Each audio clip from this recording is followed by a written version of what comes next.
வணக்கம். குழந்தைகளுக்கான தெனாலிராமன் கதைகள். திருப்தியான மனிதனுக்கு பரிசு. ஒரு நாள் தெனாலிராமன் இன்முகத்துடன் அரசவைக்கு வந்தார். என்ன விஷயம் ராமா?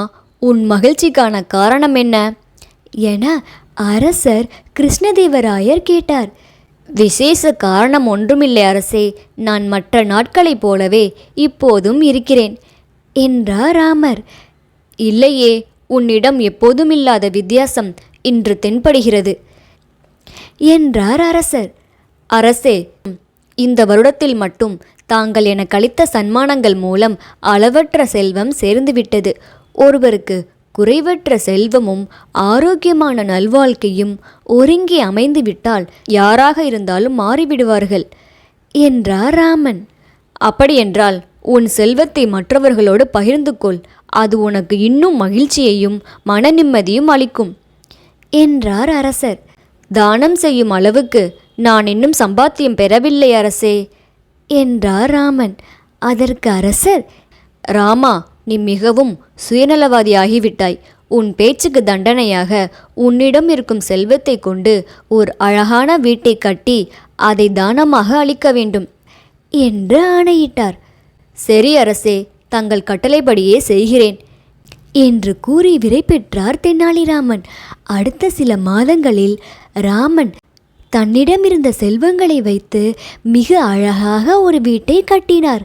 அதை கட்டும்போதே அதன் அழகை பார்த்து அனைவரும் வியந்தனர்.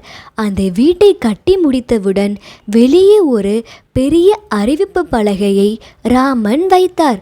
அவ்வழியே வருவோரும் போவோரும் அப்பலகை முன் நின்று படிப்பர், பின் யோசித்துவிட்டு சென்று விடுவர்.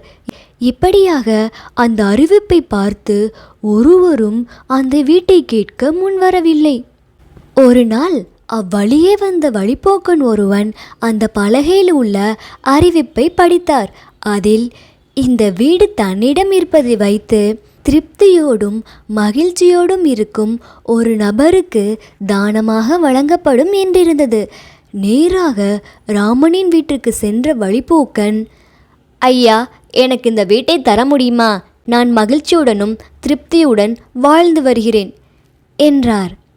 அதை கேட்டு சிரித்த தெனாலிராமன், தாங்கள் மகிழ்ச்சியாகவும் திருப்தியாகவும் இருப்பது உண்மையானால் ஏன் வீணாக இந்த வீட்டை கேட்கிறீர்கள் என்று திருப்பி கேட்டார். இதை கேட்ட பயணி தன்னுடைய முட்டாள்தனத்தை நினைத்து வெட்கி தலை குனிந்து மீண்டும் தன் வழியே பயணித்தார். ராமன் வழக்கம் போல் அரசவைக்கு வந்தார். நடந்த கதை ஒன்று விடாமல் அரசரிடம் கூறி முடித்தார். மீண்டும் உன் புத்திசாலித்தனத்தை நிரூபித்து விட்டாய் ராமா. அந்த வீட்டை வைத்து என்ன செய்ய போகிறாய் என்று அரசர் கேட்டார். ஒரு நல்ல நாள் பார்த்து அந்த வீட்டிற்கு குடிபோகப் போகிறேன் என்று சொல்லி சிரித்தார் தெனாலிராமன். நன்றி. இணைந்திருங்கள் இப்படிக்கு எம்மொழியுடன். இப்படிக்கு செல்லம்மா பிரியதர்ஷினி.